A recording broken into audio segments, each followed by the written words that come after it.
Well, as we continue in baggage claim, it is so true that baggage can just really break you up, bend you up, and we're all carrying different parts of it. And today we're going to talk specifically about bitterness, because nothing will bend you out of shape more than bitterness. And we live in a really weird time in history that bitterness is actually celebrated. That in one sense, the more offended you are, the more angry you are, the more you hold a grudge against somebody, you get a lot of attention today. Rather than people going, whoa, be careful what this might do to you, or do to the workplace, or do to your life, or do to your future. And let's face it, life has no lack of reasons for you and I to get bent out of shape. It really doesn't. There's reasons why life isn't going the way you want. You can get bitter at life, or bitter at God, or bitter at whoever boss, whatever spouse, whatever child, whatever parent didn't allow you to do what you thought you should do. We get bitter once we get married because he changed. We get bitter because he won't change. We get bitter because she did change. We get bitter because I didn't expect my health to decline at this age. I didn't expect my family not to turn out this way. I had this vision, but I got this reality. And so we end up getting bent out of shape with this baggage of bitterness. And the truth is, life will hand you plenty of bags that give you the opportunity to be hurt, to be bitter, and to be angry. And the truth is, I can't control what life hands to me. I can't control the kind of baggage life hands to me, but I can control the kind of bitterness I keep in me. And a lot of us spend a lot of our energy trying to control people and circumstances so that things won't happen to make us bitter. But the truth is, no matter how great a manager or planner you are, I promise you there will be lots and lots of opportunities to get bitter. And though you can't control the kind of baggage that life hands to you, you can control the kind of bitterness you hold in you. I had a lunch appointment this week with a guy who talked about how he was able to overcome a lot of bitterness in his life. From a father, from circumstances, and how in the midst of all this bitterness, he actually saw God work in his life. As he was talking, he said he and his family kind of had a rule. He described it this way. He said, when my family got together, we pretended everything was good all the time. We were like looking over a beautiful, placid lake. He said, in the middle of that, I didn't know how to be authentic. I didn't know how to express emotions. I didn't know how to deal with a lot of that stuff. I just know you protect face at all costs. He said, so I worked for my dad. We started this big business in town many, many years ago. It was doing incredibly well and very, very successful. So my dad would pay people 115% of the going rate for their salaries, because he knew that most people spend 110% of whatever they make. So he'd have them all trapped because they couldn't jump from job to job because he paid them more than they were worth, but they were spending more than they made even at that. It's a combination of shareholders and other employees came to me as his dad, as the son of the guy who started the company, and said, you need to fix this. And I'm in this horrible circumstance. I got family members who my wife's family's working for the company, and I just was under so much duress trying to keep up the image that the family was good. And I was so angry and bitter at what was happening and how I was getting the short end of the stick. So as things continued to unfold, we had an intervention that did not go well. They rarely do. An attempt to try and make this move in a healthier direction. He said, and I'm just really getting angrier and angrier. And at that point, I ended up having an affair just to deal with all the pain and the anger going inside me. And that goes public. Like everyone knew about this thing. He said in the middle of that, I had some really horrible circumstance that happened with one of my daughters went through a terrible divorce. He said in the middle of all that, I met a guy who started for the first time in my life taking me through a Bible study. And I wasn't really I was religious. I was a Methodist, but I wasn't ever read the Bible. But in the same way that in business I was so good at fixing stuff, you give me something, I'm going to research it, I'm going to solve it, I'm going to fix it. It worked to my advantage with the Bible. I'm going to get to know this Jesus and what this is all about. Because I ended up coming to find a God who is about being authentic about what you do wrong. Being authentic and owning your own junk.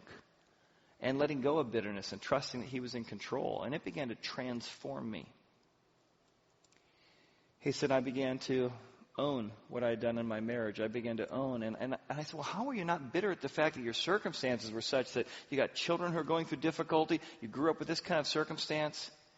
He said, well, I just realized I was able to surrender so much of that bitterness to God and trust that He had a plan.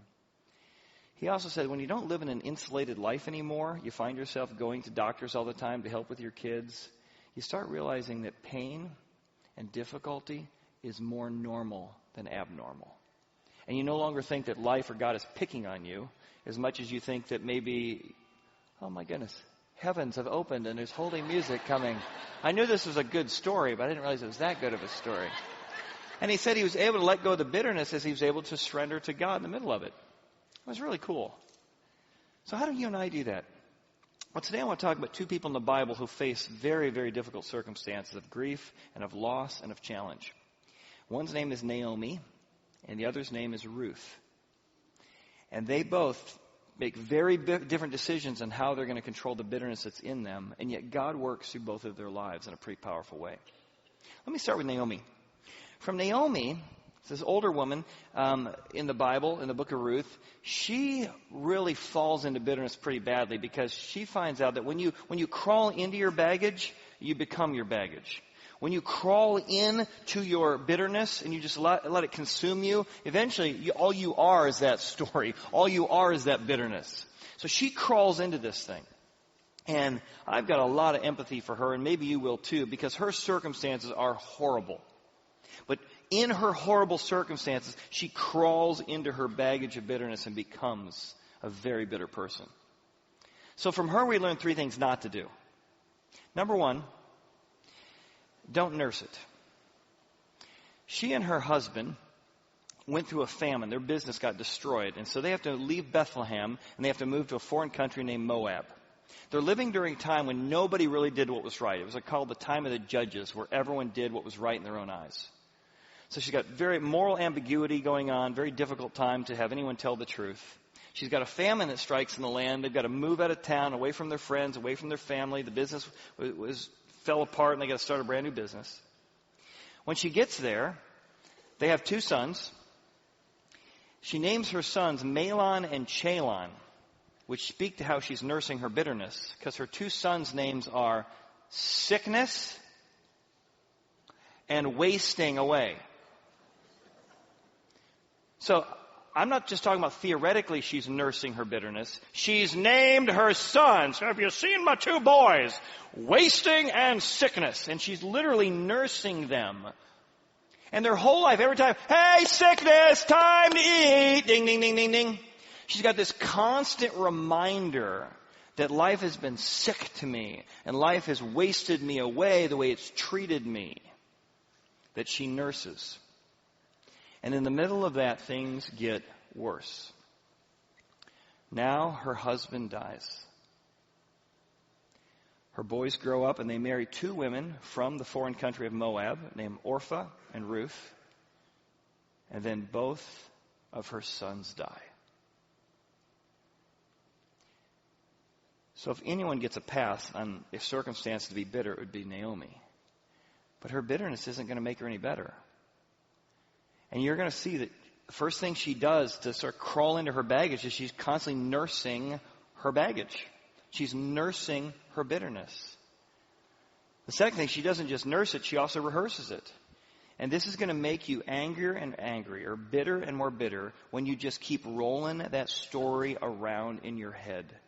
I can't believe God did this to me. I can't believe life did this to me. I can't believe my ex-partner did this to me. I can't believe my ex did this to me. I can't believe my boss did this to me. And you just rehearse it like a snowball. The more you rehearse it in your mind, the bigger it gets and the bigger it gets. Look what she says. Again, some saddest words in the Bible. Her husband died and she was left. Then both her sons die. And one of the saddest verses in the Bible, she survived her two sons and her husband. Those are her circumstances that life has handed to her. But look at how she rehearses, I am alone, I have no hope, there's nothing else to it. See, she decides to take her two daughters-in-law, Orpah and Ruth, and she's going to head back to Bethlehem. Look at how she describes the experience. She arose with her daughter-in-law to return from the country of Moab, for she had heard, because she had heard that the Lord had visited his people by giving them bread. Now she's Hebrew. God is her God. She is God's people. But she's already, even in her language, she's said, okay, I'm on the out list with God. She's rehearsing. God doesn't care about me. God doesn't take care of me. But I heard the famine is over in Bethlehem, and God has visited his people, which is not me, anymore in Bethlehem. She's already rehearsing this idea that God's angry at her, God doesn't care about her, and God's out to get her. Then she goes on. So go, she turns to her two daughters-in-law, says, go, return to your mother's house. Go back to your gods. Go back to your place. I got nothing to give you. It grieves me very much for your sake that the hand of the Lord has gone out against me. So she's just rehearsing. God doesn't like me. God doesn't care about me. God's out to get me. God's hand's against me. Rehearsing it. Then she returns to Bethlehem. Now she has nursed it. She's rehearsed it. And now she's dispersed it. You get around this woman, you get to hear her story about how life has treated her so poorly. And that's what happens when you get around bitter people. It's not just they're bitter for themselves. They're just consumed by their bitterness. You've heard them tell that same story 12 times. It's the only story they know, seemingly. And look how she disperses it. She comes home. There are people who care about her. There are people who miss her, who haven't seen her in a while. And they want to wrap their arms around her and be with her. And look what happens. She's dispersing bitterness everywhere. When they came to Bethlehem, and all the city was excited because of them. There's love, there's care, there's concern. The woman said, hey, isn't that Naomi? It's good to see her. And Naomi said to them, do not call me Naomi. The name in Hebrew literally means pleasant. She's changed her name, just like she did with her boys. Have you seen this little good-looking sickness? Have you seen my good-looking wasting away? No longer call me Naomi, call me Mara. Which doesn't mean a lot to us, except if you're Hebrew. There was a bitter herb that you ate at the Passover service called Mara. So her name, literally, she's changed from Naomi, pleasant, to Mara, bitter. How would you like to have a mother-in-law like that? Some of you are saying, I do. Yeah, but they literally changed their name to bitter. And look what she says. I changed my name to bitter, for the Almighty has dealt very bitterly with me. I went out full. The Lord's brought me back home again empty. Why do you call me pleasant? Since the Lord has testified against me. See, they're rehearsing all over again. And the Almighty has afflicted me. All these phrases. Now it's dispersing everywhere. Now she wants everyone to call her, hey, bitter, come on for dinner. She's just dispersing that everywhere. She's crawled into her baggage of bitterness. And what happens is when you crawl into your baggage of bitterness, your bag tag becomes your name tag. What happened to you, your cancer? What happened to you, your divorce? What happened to you, that circumstance when you got fired unjustly? It becomes your identity. What was just a bag before, a circumstance, my bag tag becomes my name tag. And it's a story I introduce myself with. Somewhere in a conversation, I end up talking about the pain I've been through. You've crawled into your bitterness and you've crawled into your bag.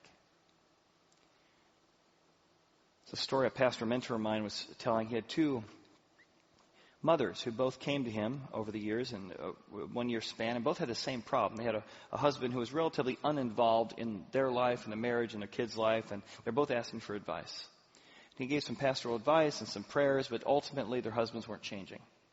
But what struck him is that one of them, over the next couple of years, was able to forgive their husband and talk in such a way that their husband and them were able to move in another direction. And they were able to let go of the bitterness. The other one, same circumstances, same opportunity to forgive and move on, but just couldn't do it. And she realized the reason was the one mother had made the very definition of her success being a good mom. And when a father's not involved, it's definitely going to affect your kids. And both moms could see their kids sort of moving in the wrong direction. But one mom defined herself by being a good mom. It became her ultimate bag tag. I am the kind of mother I am. I am how my kids behave or don't behave. I am the result of what my kids look like and what kind of face and reputation we have. And because of that, the one mother could never forgive her husband because he had affected something that defined her parenting. The other one still wanted to be a good parent, still wanted to be a good mom, but it wasn't the ultimate thing in her life. Being a Christian became the ultimate thing in her life, and being a good mom subordinated itself to that, so she could forgive her husband and they could move forward in that moment in life. I remember about a year ago, we had an interview with my friend Steve and Kathy, who talked about a time in their marriage when they were separated from each other for many years, and they were sort of calling lawyers and throwing things back and forth at each other. And they shared in that video with us that there came a moment they decided, whether we get divorced or not, let's stop being bitter. So we just made that decision. We just saw how bitterness and divorce just destroys people, let alone families. And by letting go of that bitterness, not letting their anger at each other, what had happened to each other, become their name tag, they actually were able to reconcile their marriage, which isn't always possible, but it was when they dealt with the bitterness. Or several years ago, we had a staff member who we gave some feedback to that they didn't like. And they came back after a few weeks and said, I'm just so angry and so bitter about that conversation. So we tried to word it a little bit better, but ultimately the truth was the truth. And they said, is there anything you could do to help me deal with the bitterness? So we have this book. It's kind of I don't know how you feel about Satan. It sounds kind of like, woo, Satan kind of thing. But the book is called The Bait of Satan. And it's really about how Satan uses bitterness, or evil uses bitterness, to destroy people. They came back from reading that book and said, oh my goodness, this is exactly where I'm at. I couldn't receive the feedback because I'm so bitter. I got all the reasons why you didn't give me enough credit, or I'm getting picked on or anything. When I dealt with the bitterness, I could hear the feedback. This became a long-running staff member with us from that point on, because they didn't let that conversation, that feedback, their performance define them. Their bag tag wasn't their name tag. So from Naomi, we learn a lot of things not to do, but God is still going to work with Naomi. In fact, the book of Ruth could have been called the book of Naomi, because the book of Naomi starts with her being bitter, and it ends with how God works in her life through a woman named Ruth. God is going to work in Ruth's life, her daughter-in-law, but ultimately the goal is to show Ruth love, but also to show Naomi love. And here's what we're going to find from Ruth. Ruth realized that she has got to check her bags if she's going to arrive at her final destination. See, she's lost her father-in-law too. She's lost her husband too. But she decides to check her bags, not carry the bitterness with her, so that she can arrive at her healthy final destination. And from her, we see her do four things. Number one, she decides she's going to burn the baggage. She sees bitterness as the enemy. What if you saw your bitterness as the real enemy, not what someone did? And you said, I got to burn the baggage. She's going to burn, she's going to turn, she's going to learn, and she's going to yearn. That's how you overcome bitterness. You burn, you turn, you learn, and you yearn. Look what happens. Two wives, women, one named Orpah, the other named Ruth. Her husband has died. Her brother-in-law has died. Her father-in-law has died. She's having to move from Moab as well. Very similar circumstances have been handed to her. Yet she says, no matter what I do, I'm going to burn up anything that's bitterness. All that's going to do is weigh me down and hold me back. And so she burns bitterness as baggage. The second thing is, when given the chance to turn, when bad circumstances happen, you can turn toward God or away from God. You can turn toward other people for help or away from other people. Where Naomi turned away, Ruth turns toward both God and others. And Naomi, right before they leave Moab, gives her every opportunity to turn back. Look how many times she says turn. This is Naomi, Mara, talking to Ruth. Turn back, my daughters! Why will you go with me? I got nothing to give. Turn back, my daughters, go! So Orpah kissed her mother-in-law. You got it. I'm turning back. Orpah's out of here. In fact, Oprah got her name from this place in the Bible. They translated the letters her mom did from Orpah to Oprah. But so Orpah actually turns back to the Moabite gods. So she follows the advice, your God didn't work out, I'll go back to my own family.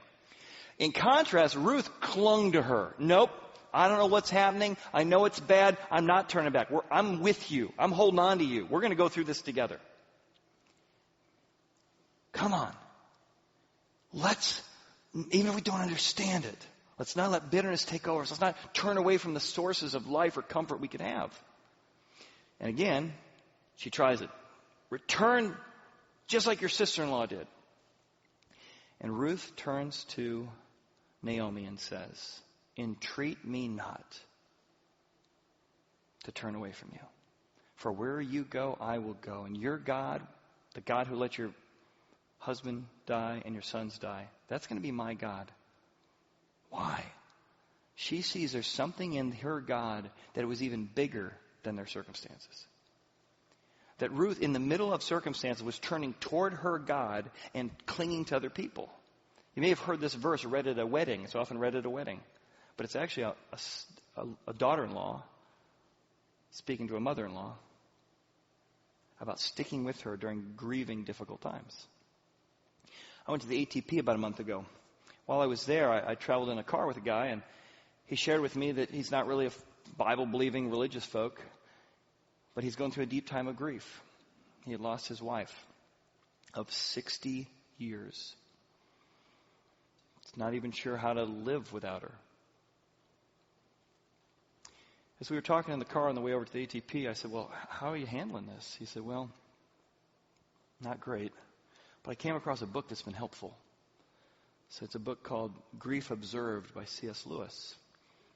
And C.S. Lewis is kind of a big philosopher. He did the Narnia series, but this is a very personal book about how he dealt with the loss of his own wife, C.S. Lewis. The man in the car was talking. He said, God is just, I'm not really into faith or God, but I'm starting to actually get interested in God and turning to him as a source of hope as I'm learning how C.S. Lewis did this. And he's got the grief I have, but he's also got some hope in the middle of his grief I don't have. Turn to God. If you know Bob Marley, who wrote Redemption Song and Three Little Birds, he was the Rastafarian religion, the belief that the Ethiopian emperor was the coming Messiah, and he sang about that for many, many years. But it was later in his life, even at the peak of his success, that in Ethiopia he started attending church, and he got baptized by the archbishop there as a follower of Jesus. And it was when he got terminal cancer that he reached out his hand in his deathbed and said, "Take me, Jesus." He turned to God not just when things were bad, but he turned to God even at the height of his success, according to the archbishop. What do you do when life hands you baggage? Do you turn toward God or away from him? Toward others or away from them? Do you burn the baggage and turn to God? And then are you willing to learn? Because the thing is, when life kicks you in the teeth, when life kicks you around, it's easy to feel like lost luggage. Like, whoa, where do I belong? How can I live without my husband or my sons? Ruth decides in the middle of her loss of her husband as a widow, she was going to learn about God's care in the middle of circumstances she felt like lost luggage. So the next 2 chapters is this incredible little love story tucked in the middle of all this chaos of how Boaz comes into her life and they meet each other because of his generosity. Very, very successful man who led this apparently ever-growing large agricultural community into success even during the famine. Business leader, respected, loved by his employees, and really saved the town of Bethlehem that Jesus will one day be born in. Probably would have gone under had it not been for Boaz, who meets Ruth, falls in love with Ruth. And in the middle of that, Naomi's watching, and she becomes like, matchmaker, give me a match. Suddenly, you see her kind of come alive and like, oh, man, you know what? God's been mean to me, but he's helping you out. She starts giving advice. Here's kind of how us Hebrews, you're Moab. Here's kind of how we date, and here's kind of what you want to do. And you see God beginning to bring life back into Naomi despite her circumstances. She starts to see God at work in other people before she can see it at work in her. And God is wooing Naomi out of her bitterness while he's working through the decisions Ruth has made to burn, to turn, and to learn despite her circumstances. So what happens here is Boaz ends up taking Ruth and they end up getting married. And pretty amazing, which is they end up having their first child. When they have their first child, the maidservants say something pretty amazing. So imagine the first baby is born and now mother-in-law's there and she's beginning to change. She's back to being called Naomi. The bitterness hasn't consumed her. It's been a couple years now. And when the maidservants say that when they see the child being born, then the women said to Naomi, "Blessed be the Lord who has not left you this day without a close relative, and may his name be famous in Israel." They're saying, wow, God, despite what you don't understand what he's doing, that one of your relatives, Boaz, would end up dating your daughter-in-law, and you still have a family name. Blessed be God that he would still work. That she turned to God in her time and she learned, even though you guys felt like God had left you, he hasn't left you. God has not left you this day. I'm reading a book about a guy named David, who's the head groundskeeper at Fenway Park for the Red Sox. And it's his journey facing PTSD. He actually got hit by 2 cars. Pretty amazing story. He got pinned at a McDonald's on a car when he got hit the first time. He was a grandson of a major league player, and his whole baseball career just gone just like that because of the damage to his knee. And then another really strange circumstance several years later, a mentally deranged person actually drove into a baseball field and chased him down with their car and hit him. Chased him down with his car and hit him. So he's had 2 of these. He ends up having all this PTSD, and he took this test, like 12 symptoms, and he had like all 12 of them. And he went through the whole process of dealing with the PTSD from these 2 accidents. Well, their whole series of support and turning to other people and turning to God and faith in the middle of that, he ends up becoming the head groundskeeper of his lifelong hope. He wanted to play at Fenway Park. Instead, he was now the manager of the grounds. And people said, well, man, you're the most unlucky person in the world to get hit by a car twice. He said, as I have seen my growth through this process, I see myself not as the unluckiest person in the world, but one of the luckiest. What was he doing? He was choosing to burn the bitterness, turn to God and others, and learn through his circumstances. So he goes on in his book. He said the previous groundkeeper said, just so you know, every once in a while the Clark River really goes up high, and so just so you're going to find some surprises on the field. What does that mean? So sure enough, the Clark River went up real high, and they're getting prepared for a game one time. And he walks out on the field, and all over the field at Fenway Park are fish flopping around. Flop, flop, flop, flop, flop, flop, flop. The guy said when the water level goes high, the fish persevere through their drainage system. And instead of draining the water down, it actually lets the fish come up. And David keeps a picture of a fish in his office now to remind yourself that when the water gets high, when circumstances get challenging, it might be the way God uses to produce a kind of perseverance to take you places you've never been before or never even think to go. But you got to burn the bitterness. You got to turn toward God and others in the middle of it. And you got to say, I'm going to learn how to not be bitter in the middle of these circumstances. But some of these things are never going to be solved in this lifetime. That's why the last stage is yearn. There's times you're going to have to yearn. You're going to have to yearn that I'm not going to see my sons again until I get to heaven. And I'm yearning for a world where there's no pain and there's no death. I'm yearning a place where there is no betrayal. I'm yearning for the day that I can see my lost ones again. And Christianity gives a very unique historic and futuristic look that what can't be dealt with in this life, you can yearn for to be answered in the next life. And we get hints at that in the book of Ruth. Because as the baby is being born, the maidservants say something else. They say, there is a son born to Naomi. Now, Naomi's not pregnant. She's well past pregnant days. Ruth is pregnant. But this is so significant that even the maidservants say, it's like you've had a baby. God is giving this child to you. You've yearned for a future. You've yearned for a family line. You're yearning for something that's going to happen in the future. And so Ruth's child is really your child. And then the last line of the book says, for his name is Obed, and he's the father of Jesse, the father of David. King David, the incredible future legacy of King David, and David's son will be a man named Jesus Christ. And God uses this story of bitterness that Ruth, who didn't fully understand what Obed would do, and Naomi that didn't fully understand, they had to yearn that some of the answers to life's problems, some of the answers to life's quandaries, you just have to yearn for the future. That eternity in heaven, God is going to solve some of those problems. And it's okay to yearn for that. It's okay to long for that. But while you're yearning, don't forget to learn to turn and to burn as well. When you think about your own bitterness to those around you, the amazing thing about Ruth is how kind she was to Naomi while she was so bitter. That's our key takeaway today. I want you to handle bitterness with care. Your own bitterness, I want you to imagine your own bitterness like you have an x-ray on yourself, and it's like having a time bomb inside of you. If you could x-ray the baggage that you're carrying, I want you to recognize whether it's jealousy, whether it's defensiveness or fearfulness or bitterness. I want you to imagine it's like having a time bomb with you. You better handle that with care. And you better not mess around with it and decide, what am I going to do?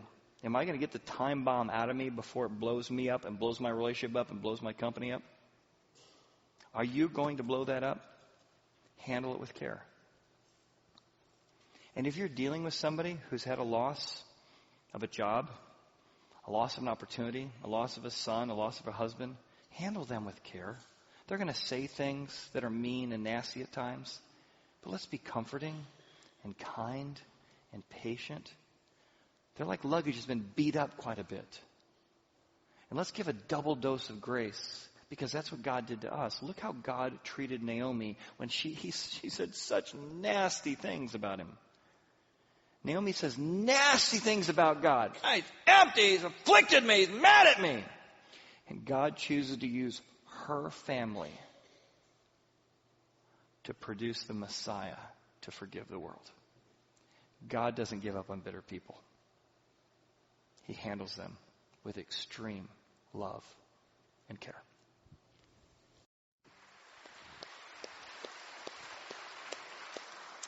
Well, let me pray for you. Maybe you need to be handled with care this morning, or you need the strength to handle someone else with care.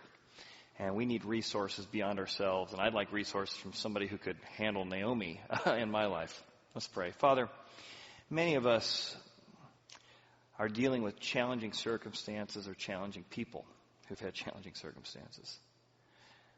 God, would you give us your patience and your strength and your comfort to handle other people with care the way you've handled us with care. Or maybe today you haven't felt handled with care and you want to just be honest with God. You just want to say to him, God, I'm bitter right now at you.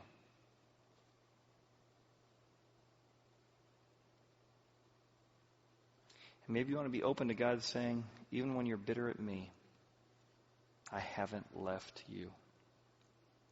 I still want to work with you in the middle of your circumstances. We thank you, Father, for your grace and strength. In Jesus' name, amen.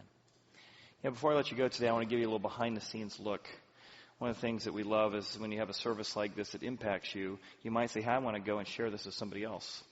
So for the last couple of weeks, our production team has actually been able to get all the production in. So while the service is going on, we have got a team of volunteers and staff who've been producing the service today.